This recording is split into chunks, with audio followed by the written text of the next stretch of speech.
Support WrestleTalk! Give us a subscribe. Did Sasha Banks make the right decision to leave WWE? I am Luke Owen, DAD, your Jam That champion and Quizlemania champion. My arm is still sore and I can't hold my belt, but I can put my Quizlemania trophy on the desk just to remind everyone who the champ is. Just insert that fist right there.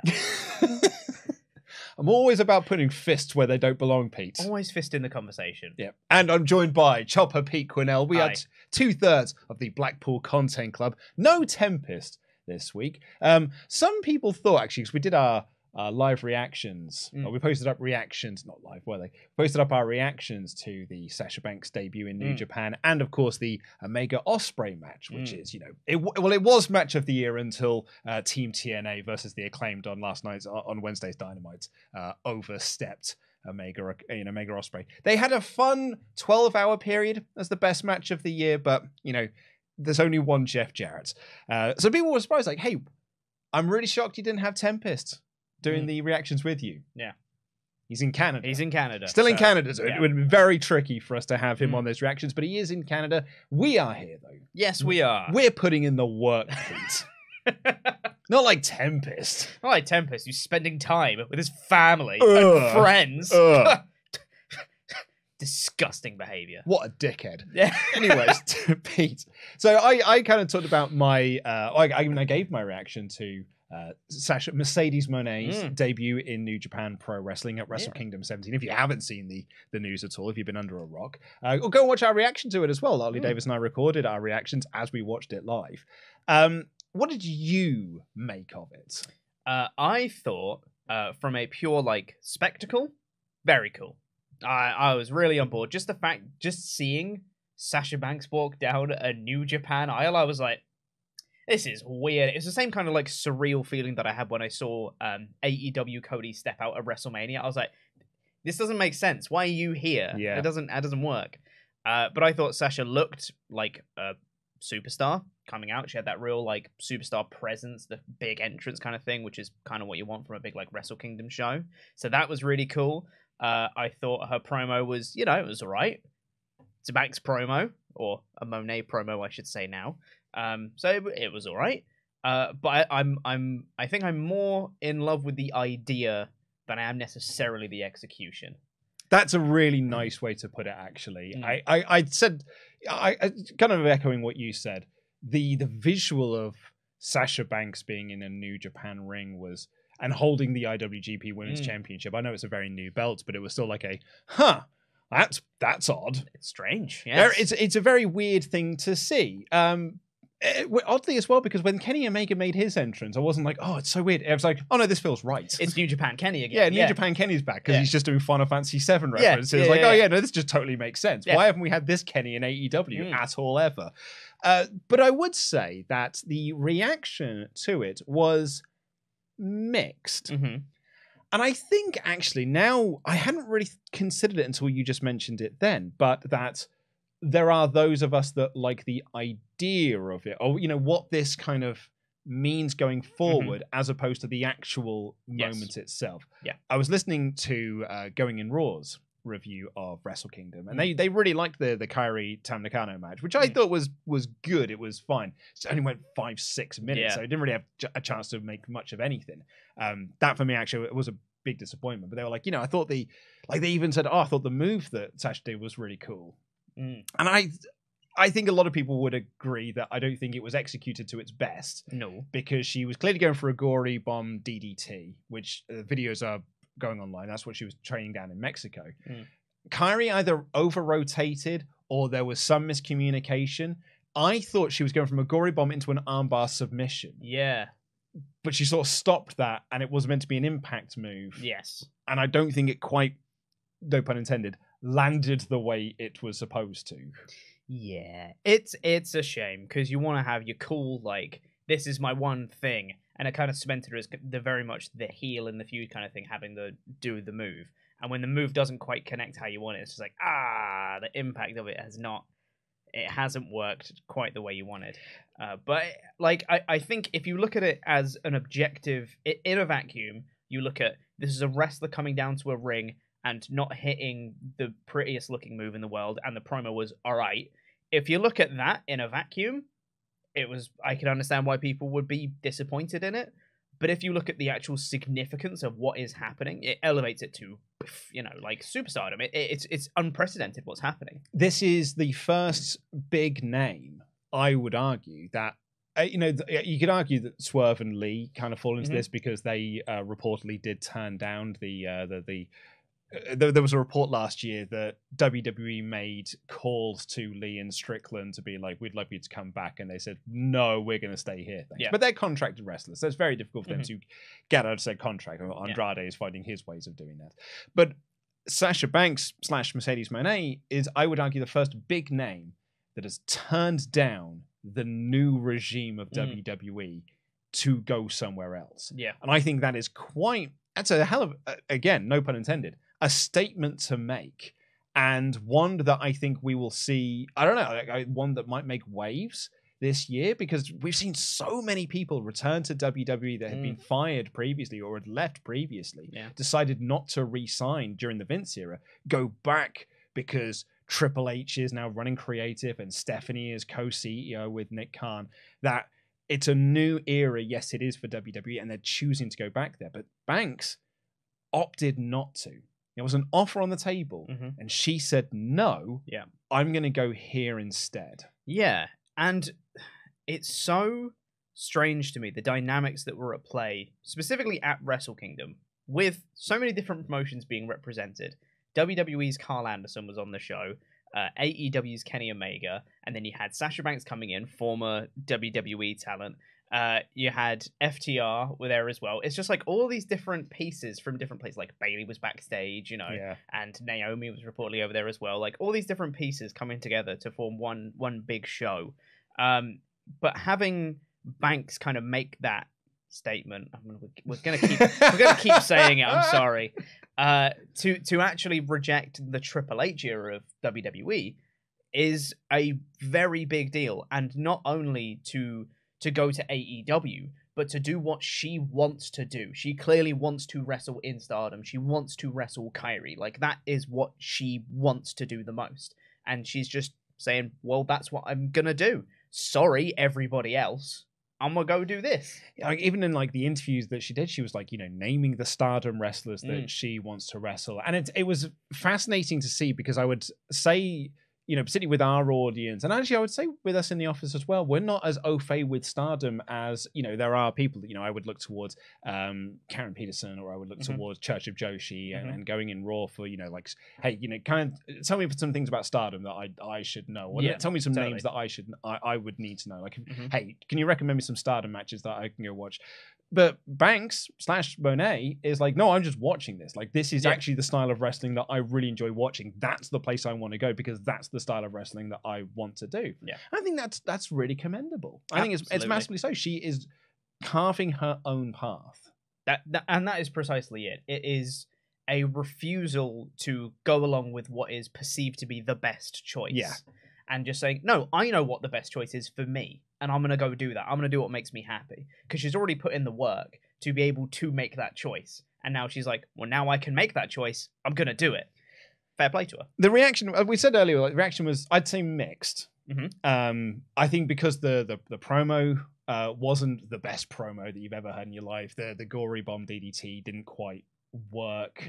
Also, because it's a New Japan crowd, they don't react in the same way that a WWE or an AEW crowd work. Also, because there's still COVID restrictions over there, it's only portions of the audience were allowed to cheer. So what Banks is met with is sort of polite applause for certain parts of a promo. It's respectful of people kind of promo. It's not like cheering and things like that. What I found very interesting, I was kind of going through the comments that were left on our reactions video and the one that we did for the breaking news video we did over on WrestleTalk, and it was something I hadn't really thought of or expected. For some people, this will be their first thing they've ever seen of New Japan. I kind of had it in my head that we all got into New Japan when they started doing English commentary. Sure. So like 11, 12 was like we knew of New Japan Pro Wrestling, but the vast majority of us really got into the company around that time. Yeah. Because they start doing English commentary. Then there was the launch of New Japan World. Chris Jericho went over there to do that stuff. And that was kind of like, you know, a lot of like the Western audience's big first exposure to New Japan and then sort of understanding what the crowds are like. But going by the comments that were left on the videos, this is the very first thing some people will have seen because they're like, she came out to no pop. And I read that and I'm like, well, yeah, of course. Because of X, Y, and Z we just explained. But if you are just going to this blind with no previous experience of New Japan, your reaction to that is going to be, oh no, that's nothing. She came out to absolute silence. This was a terrible mistake. Yeah, 100%. And to me, it's weird. And the thing is, I know that other like YouTube comments and things have fallen into this trap as well, where people get into wrestling at different points in their life. Yeah, absolutely. And at different times. Like, you know, I saw what was it on the Best of WrestleTalk 2022 video. Someone commented to me like 2022 was the year I discovered WrestleTalk, and I was like, oh yeah, like people, new fans come in all the time. I know. Stuff. I look past that. I'm really guilty of doing that. Yeah. And even then, when I was just saying then, like I sort of assumed all of us did the same thing. That's just me from my own like personal experience and like, you know, the journey that this channel has gone on. Yeah. And that's sort of me with my own blinkered view sets, not looking at sort of like the wider thing. Exactly. I said this to Ollie on the predictions video. I often forget that there are people who got into wrestling during the 3-hour Raw period. Yeah. So to them, that is what Raw is. It's a 3-hour show. Yeah. And even though actually when you think about it, then like if you got into wrestling in 2011, 2012, your view mindset is that WWE is the only large company because you weren't there for not only WCW and ECW, but even that's me. Even TNA. Like you didn't even see that rise of TNA. And like, you know, when they got onto Spike TV and they went head to head with Raw and absolutely tanked and it failed. Oh, yeah. But, like that was, there's legit competition towards WWE. But if you are like a 2012, 2013, 2014 fan, like and onwards, that's the only company. And I suddenly was like, that makes sense why people have been so anti-AEW or don't understand like the importance of AEW and things like that. And it's very interesting for me to kind of realize some of that and learn some of this. And I think that's also been, you know, a realization I've come to as well with all the response to the Sasha Banks thing. Because I think you can remove I find that bit more interesting. I would say you can certainly remove the bad faith takes. Absolutely.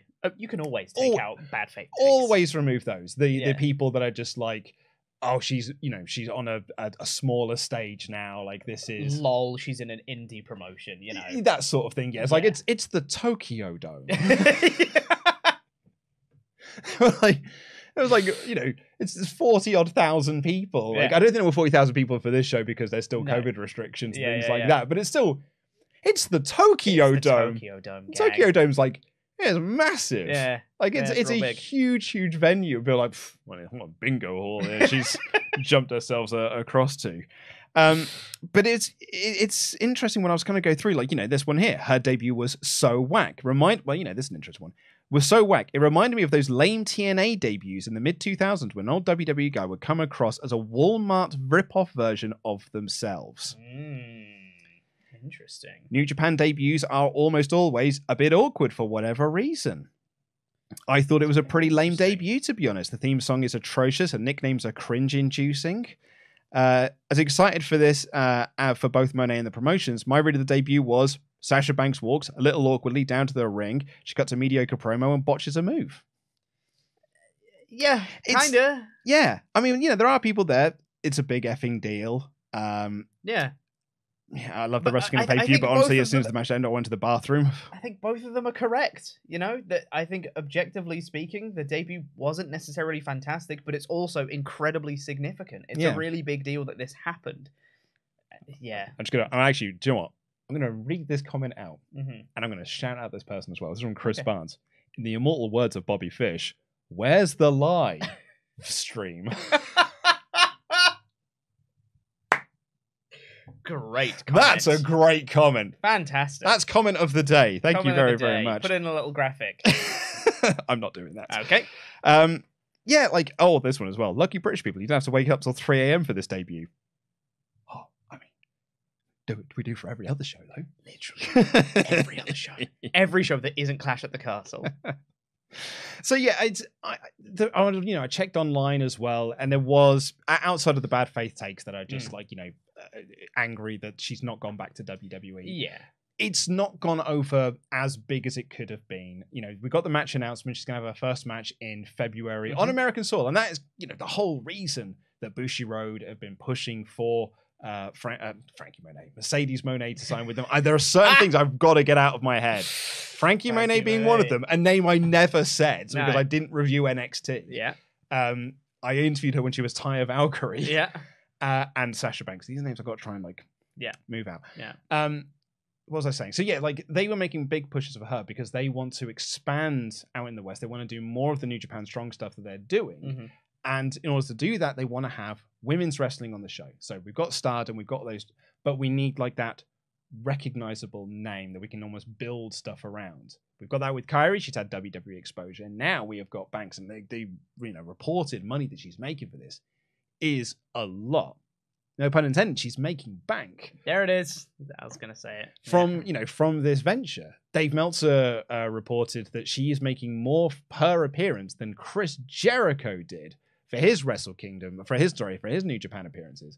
And Jericho was making $100,000 an appearance. She's making more than $100,000 per appearance that she's doing for New Japan Pro Wrestling. So kind of like when you have our title of this, did she, make a mistake by leaving WWE? Like the simple answer is like, well, no, because she's making $100,000 an appearance. That is way more money than she would have made in WWE. Easily so. Because even if she does like 4 appearances, that's probably still 10 times more than she would have made wrestling in WWE. As an exaggeration, but it's a hell of a lot more money. It's a lot of money, and I mean that aspect cannot be overlooked. This is something that is going to, 1, make her very happy because it's something she wants to do, and 2, make her a lot of money. So everyone says, well, she could have done whatever. It's like, nothing else matters. She's happy, she's making money. That's it. That's the bottom line. Because Mercedes Moné said so. Sorry. There's nothing else much to it, and I think any other criticisms from her decision stems from a fan perspective, like, well, I wanted to see this other thing, and I was like, yeah, but you don't get to make those choices. Yeah, I mean, you can just like go through Wrestle Cringe's Twitter feed to see, like, because Wrestle Cringe is a very, very fine Twitter follow anyway, but like, they've literally got like screen caps of people being like, I can't wait for them to go back, can't wait for Sasha Banks. This will be the reaction when Sasha Banks never come back, can't wait to go back. Then they debut just like, they were never that good to begin with. Not real stars when you think about it. Like, those are the proper like bad faith takes that you can sort of push to one side. The other bit of news, I suppose, from this is that she was not announced as the tag partner for Saraya on next week's AEW Dynamite, which has sort of been the reported case. It was going to be Mercedes Moné as the tag partner. That's sort of been rumored for a long time. Tony Khan was quite coy about the question when he was asked about this on Grapsody in December. They even pointed out, like, if it was anyone, like if it was a Tony Storm, he would have just said it's a Tony Storm. And Fightful's report was that everyone backstage expects it. Like, no one has got it confirmed, but everyone expects it to be Moné. However, on this week's Dynamite, they instead announced that it is, in fact, Tony Storm. It is Saraya and Tony Storm. Saraya chose Storm over Shida to be her tag team partner. Unless, of course. So, I mean, you did this on the WrestleTalk News on Thursday. So, take us through this, because there's a graphic and everything. They announced that is the match. But is that the match? Immediately before Dynamite, I believe this was, forgive me, I've forgotten his name. It's from DAZN, Muehlhausen. He reported that it is going to be Mercedes Moné as Saraya's tag team partner. And considering that is a pretty, like, and he's saying, like, I've known this for a while, but I couldn't report it until her January 1st contract with WWE actually expired. So now I can confirm it. This is definitely the plan. As concrete a report on something as you pretty much can get without it being like an announcement from a promotion itself. And to me, that just means then the Tony Storm announcement is a red herring. It is just like, we're going to say it's this, but actually, we're going to do this other thing next week. Surprise. And then, Mercedes Moné is going to come in and join AEW, which again, I think people are going to have mixed reactions to. I think they will do as well. I was actually thinking about this when, they announced Tony Storm. And my first thought was like, oh, maybe they'll do an angle next week and it'll still be Moné. But then I was thinking, I was like, but if it isn't, like if it is just Toni Storm, you can still like get hyped about Moné going to AEW because there'll be Forbidden Door 2. And like maybe actually that's almost like a more appealing thing, which is just like, well, she's not a featured star of the company. I mean, she's probably going to be a feature. She's not going to get the All Elite graphic because I believe she's, signed this deal with New Japan Pro Wrestling. This is just the relationship between AEW and New Japan.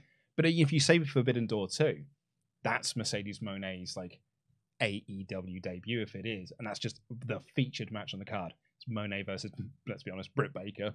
Yeah, probably. Or like, Moné versus Jamie Hayter, and you do champ versus champion. And like that is also like a really big time match that you can put on a card that doesn't require you to have her be the surprise tag partner for Saraya on Dynamite. Yeah, and the thing is, if they don't have Moné as the surprise tag partner, and everyone's like, oh, it's not AEW's fault necessarily. Because they advertise Toni Storm. If they advertise Toni Storm and deliver you Toni Storm, then they gave you what they advertised. They said, it's a mystery tag partner, and then 1 week out they said, here's the reveal of who that is. Yeah. Without the speculation from fans online, there is no expectation for it to be Moné. It's just as soon as it announced, went, oh, it's Moné. And then if it's not, AEW's just gone, uh-oh. Oh dear. Oh no, let's just say it's Toni Storm now. We just have to say it's Toni Storm. Yeah. Particularly after she debuted in New Japan. And that's going to just further the speculation even more that it's going to be Moné. So you're like, let's just nip this in the bud. Yeah. It's Toni Storm. Yeah. And the thing is, I know all of us will say it, and we will fall into the camp of being like, this is disappointing because we wanted more, but it is also not AEW's fault if fans have expected something that they have never promised. No. They just advertised it was a mystery partner. Yes. And you can certainly make the argument, it was like, oh, well, why did you do it as a mystery partner thing? Because this has been done to set up a storyline between Storm and Shida. Because Shida is now pissed that Saraya picked her. Like, Saraya literally says in the promo, I picked the best wrestler that we have. I picked Toni Storm. And she's realized, like, what now? Sorry, what pardon? I'm sitting right here. I'm sitting right here. Yeah. So that's you have the mystery partner set up so that you can do this storyline here. Yeah. So it's not even a bait and switch thing. It's set up and payoff. Yeah, it's an actual story. It's a storyline that fans have potentially hijacked and gone, well, I want this other thing. Yeah. And now you're not doing that. Well, screw you. Dave Meltzer's in a wrestling when it was like, man, if it's anyone other than Sasha Banks, it's going to be a disappointment. It's like, Dave, you're part of the problem. So I think we could certainly look at from the money aspect of things. If did she make the right choice here? I would certainly say from a money aspect, 100%. Oh yeah. The other aspect you could say that she made the right decision in order to not re-sign with WWE and go to New Japan Pro Wrestling and so do Stardom and stuff is that she is making waves in Hollywood. She is a bit of a sought after Hollywood figure. She has got it's not a starring role in The Mandalorian. She is in The Mandalorian. Yeah. That is the politest way I could put it. She has been in The Mandalorian. Yes. But that's a start. Batista was in a lot of bad movies before he became Dave Batista, A-list Hollywood megastar. Yeah. The Rock did a lot, but the Rock's was slightly different because The Rock basically just went through the territory system and was just like, okay, I will do whatever you tell me to do so I can make a name for myself and then I can just build up from there and then from there. And he paid his dues and that's what he did. Dave did it a very different way, which is just like, oh no, I just really enjoy acting. So I'll just, is this a crap movie with Rob Van Dam? Yeah, fine, I'll do that. And then through that made the right connections and now he is Dave Batista, big Hollywood megastar. Like Mercedes Moné with a much more freed up schedule where she's not on the road 6 days a week, 5-6 days a week, can do these meetings and can make movies, make TV shows. This might be the best option for her in terms of being a actor. Yes. Or something along those lines. Absolutely, yeah. Because as you mentioned, the WWE schedule is so restrictive, and obviously there's only certain people that can go out and do outside projects outside of the company as is. Obviously, that's probably going to be a little bit more lenient with Triple H and Power. But even so, like just time-wise, the schedule is so restrictive that you don't have the luxury to be able to do as many of those projects as you might like to do, because you still have responsibilities in the company to be like, no, I need to do X amount of appearances this year or whatever, and I can't just spend an entire year off or 2 years off just filming various different bits and pieces. I mean, that's the story with Cena and The Rock at the moment for Mania, is that like it's, they want to do Roman versus Rock as one of the main events of WrestleMania, but that does depend on The Rock's movie schedule. Yeah. They want to have John Cena at WrestleMania, but it does depend on, like, he's filming something in March, I think, or like he's going to be promoting something in March, and like you've got to work around that. And when The Rock had his second Cena match, he got injured in that match. Like he tore, I can't remember what he did, but he injured something. Tore a pec or something like that. Like that. That delayed the filming of Hercules. Hands up in the comments who remembered that The Rock made a Hercules movie, because I don't think a lot of us will remember it, because I don't think many of us saw it. But like that delayed the movie. That cost the studio millions upon millions of dollars. You can't just be like, well, we're WWE, like it's WrestleMania, you've got to do these things because there's bigger fish at play here. That is a very insular point of view. So, well, WrestleMania's the biggest thing, so they'll drop everything to come to WrestleMania. It's like, in the grand scheme of things, it's not actually that big. So like Sasha Banks having Moné having a much more free schedule on her hands means that she can do this more freely. But you're right, like I do think that when she would have been doing the big negotiations with WWE about doing a return, she would have made this point. And I think Triple H would have been more than happy to be like, if you want to do outside projects, I would love you to do outside projects, because I think that's better for us as a brand, and we can promote these sorts of things. And you get to promote it on Raw, get to promote it on SmackDown, we can do X, Y, and Z. I certainly think those things would have been on the table, but the schedule, I think, would have just been too much of a sticking point. Seth Rollins has said that not everyone can do, what he basically said was, in so many words, not everyone can hack the WWE schedule, because you work an insane amount of days working for WWE. Yeah. And that is something that cannot be overlooked when Sasha can get, Mercedes Moné can get $100,000 plus per appearance for a different promotion that doesn't work as hard. Like six appearances is $600,000 at a minimum. It's a no-brainer at that point. I think that any discussions around this that are saying that she made the wrong choice, or that she's ruined her legacy or anything like that, is one, in bad faith, and two, wrong.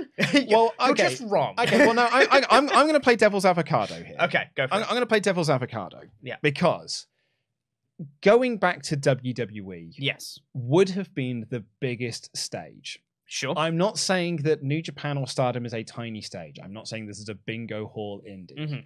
It's the Tokyo Dome. Yes. Like, if she doesn't work with AEW, they sell out 20,000 seat buildings. You know, they do $1 million gates for their pay-per-views. Like, they are a big promotion, and it is a big platform on big networks. So I'm not downplaying any of that.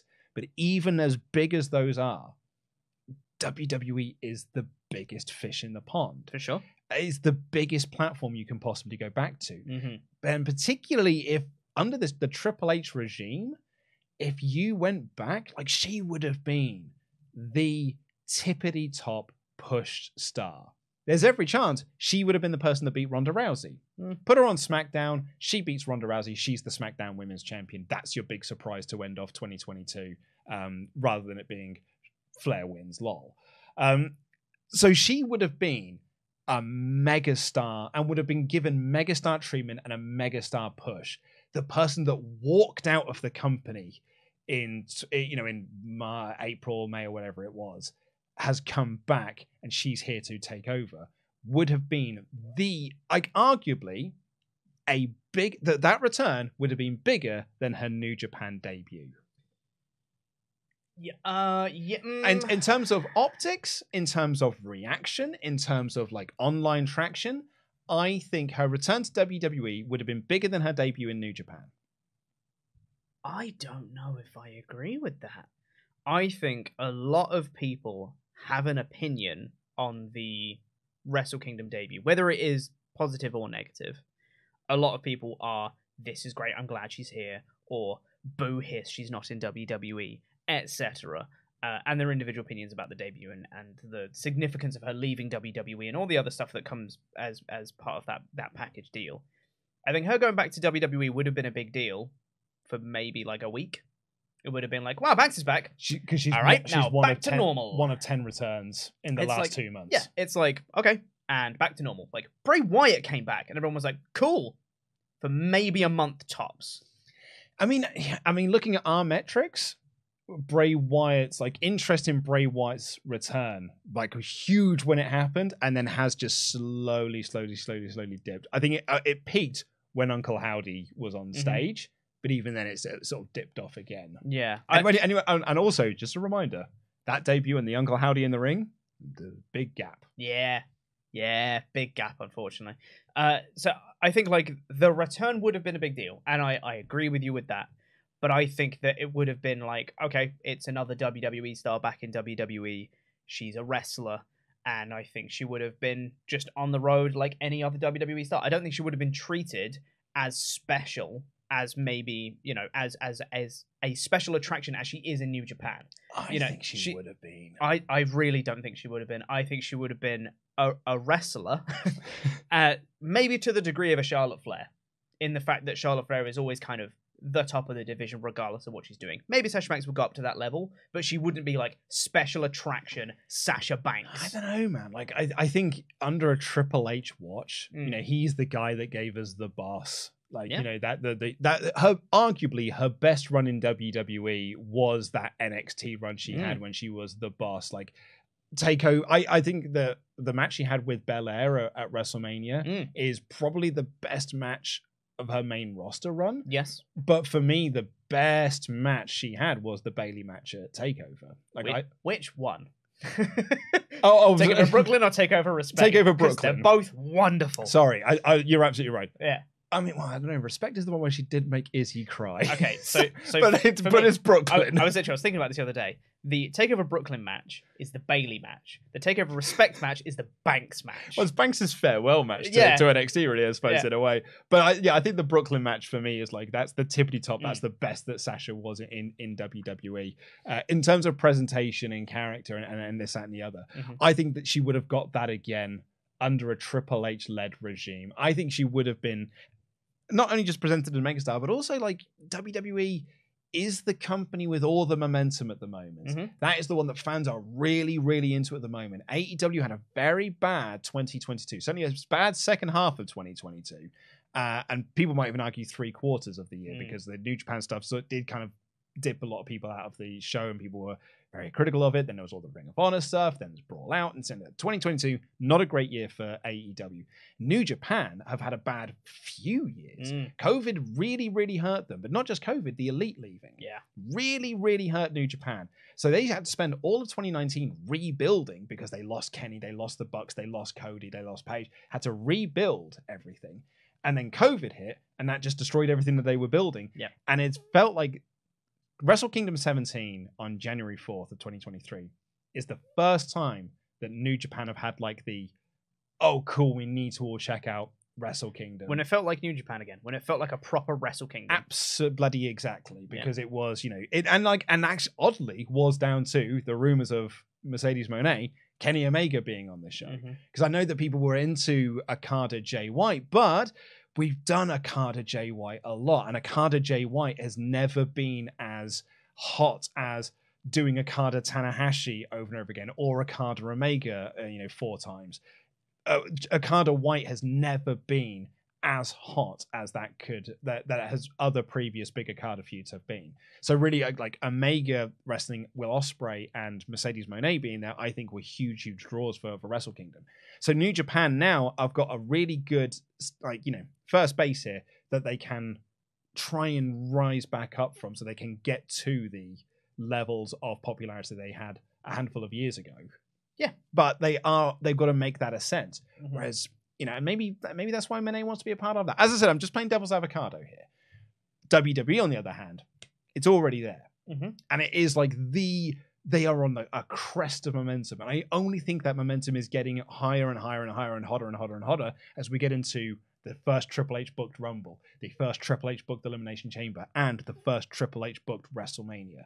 I think WWE is going to have an incredibly strong 4 months coming up, and I think they can ride that for the rest of the year and then just build up from there. So, to play devil's avocado, that might be, in terms of if you're trying to make a name for yourself, a better option than doing New Japan and starting at the bottom.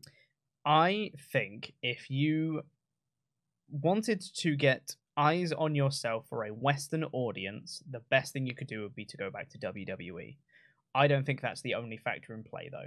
I think that she is already making a name for herself in the fact that she's been in various movie, TV projects, whatever, and she's already been sought after. There are reports of other companies, other studios wanting to get involved and all that stuff. So I think she's already making the progress into Hollywood and movies and TV shows that she already wants to make. And I think that her going back to WWE would be like cool, her name's in the news cycle again, and she's in like a prominent Western wrestling promotion. Fantastic. But her being able to do the TV movie side of things already, as well as fulfilling her dream of doing Japanese wrestling at the same time, I think it's just the right choice for her. Well, that's the argument, isn't it? It's just, like it whatever she does is always going to be the right decision for her, because like that's, as long as she's happy, then that's absolutely 100% the right decision. It is not for us to say what is the right decision for her to make, because we are not in charge of what makes her happy. Yeah. And I think there is a very clear and obvious statement made by choosing to go to New Japan that this is what you want to do, is you want to go and wrestle for stardom. You want to go and wrestle those types of matches, which you can't do in WWE because WWE has an in-house style and you must adhere to that in-house style. Whereas stardom, you can go over there and do the stardom style, and that's the style of wrestling you want to do. That also opens you up to be able to do AEW. And you can go and do the AEW style of match, which is something that you want to do. You still get eyes on a prominent Western wrestling promotion that's not WWE, that allows you to still do Japanese wrestling, that still allows you to have a more open schedule. It's like the best of everything. It's the best of both worlds, and it starts here tonight. Exactly, yeah. And it's a bigger audience.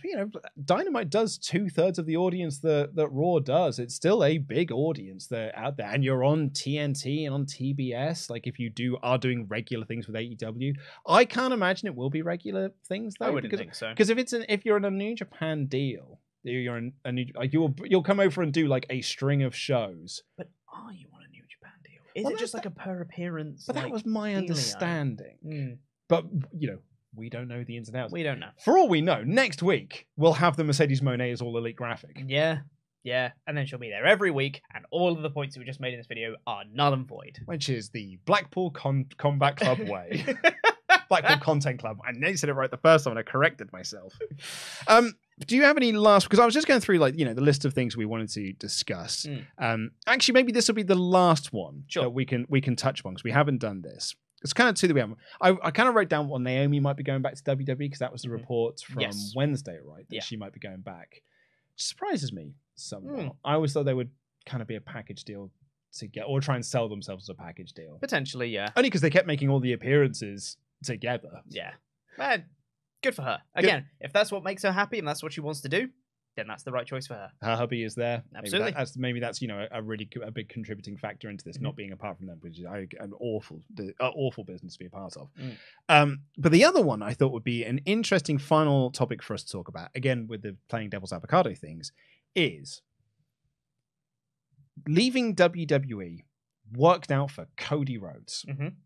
Brilliantly for Cody Rhodes, one might argue. Him being fired from WWE was the best thing that could have happened for his WWE career. Same with Drew McIntyre. Yeah. You could certainly make the argument that it's the best thing that happened. John Moxley leaving WWE was the best decision that he ever made, because it has worked out brilliantly for him in AEW.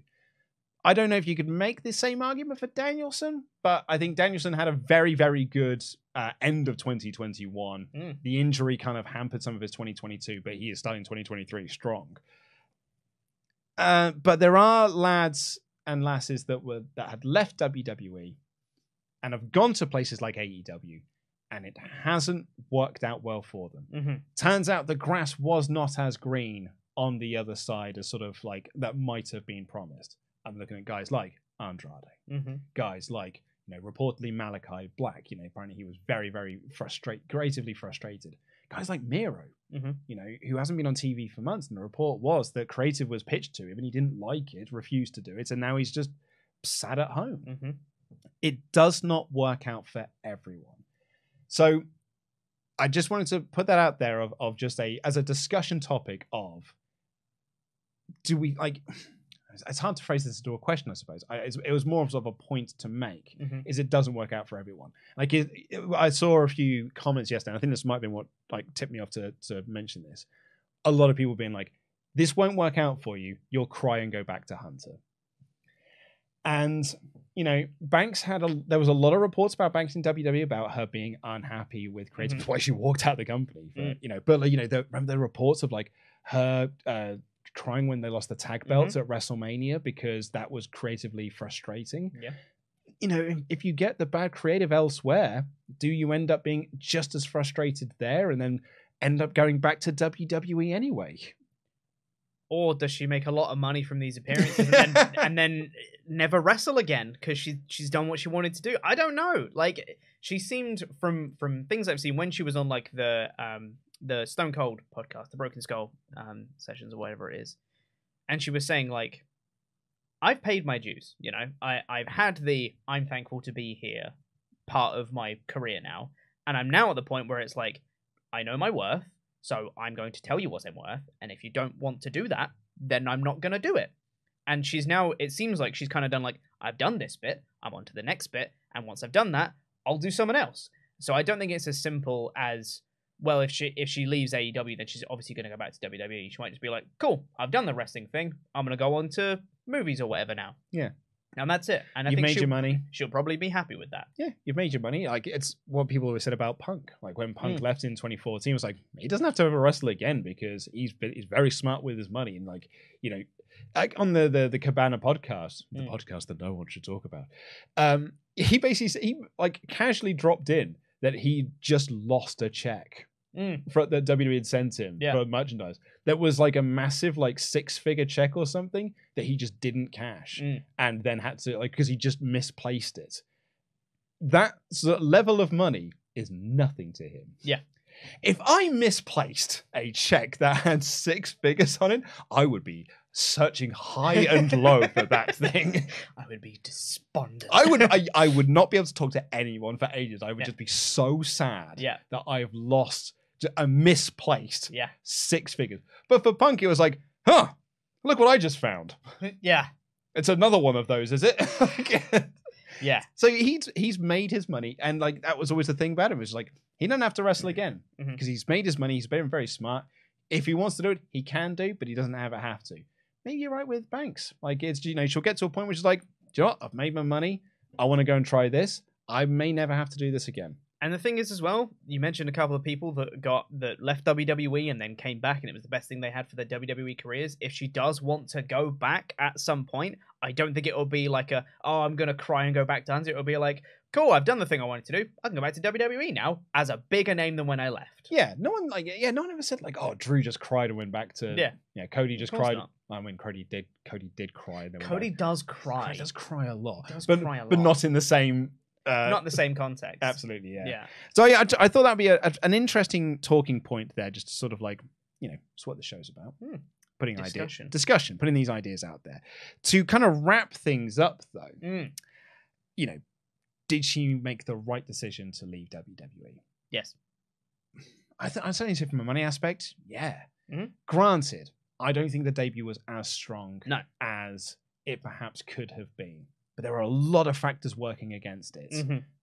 But I think you made the point earlier, and I think this is the best point that has been made on this, is the idea of it was the execution wasn't great. The idea is still there. And that idea can actually carry you forward onto other and bigger and better things. And this could be 2023, we're only starting. It's the year is starting, and already we've got huge news. Sasha Banks is signed with New Japan Pro Wrestling. Yeah. That is massive, massive news. And there's every chance she's going to be in AEW next week. Mm-hmm. That, again, is massive news. It's 2 weeks into the new year, and we're already like, crikey, what else can this year throw up? And lots of stuff. I really feel like we are just getting started. I really do feel like, and there's going to be another one of those mad years of wrestling, and I'm here for it, and I'm very, very excited about it. But this is, I'm very curious to know what people make of this. And I'm very curious to know what you have to say about this in the comments down below. So do leave your comment about, what do you think? I mean, answer the question yourself. Let us know your thoughts on the debut. Let us know your thoughts on the reactions to the debut as well, and why you think it might have been as mixed. Do you think it is just WWE stands, or do you just think it's first exposure to New Japan Pro Wrestling? Let us know what you think. Send us an email and all that sort of good jazz. We'll be back next week with another one of these Blackpool content clubs. A full lineup should be with us next week. I shouldn't really say that in case. Yeah, don't ever advertise. That's false advertising. That's right there. Absolutely. It's me and Tony Storm next week.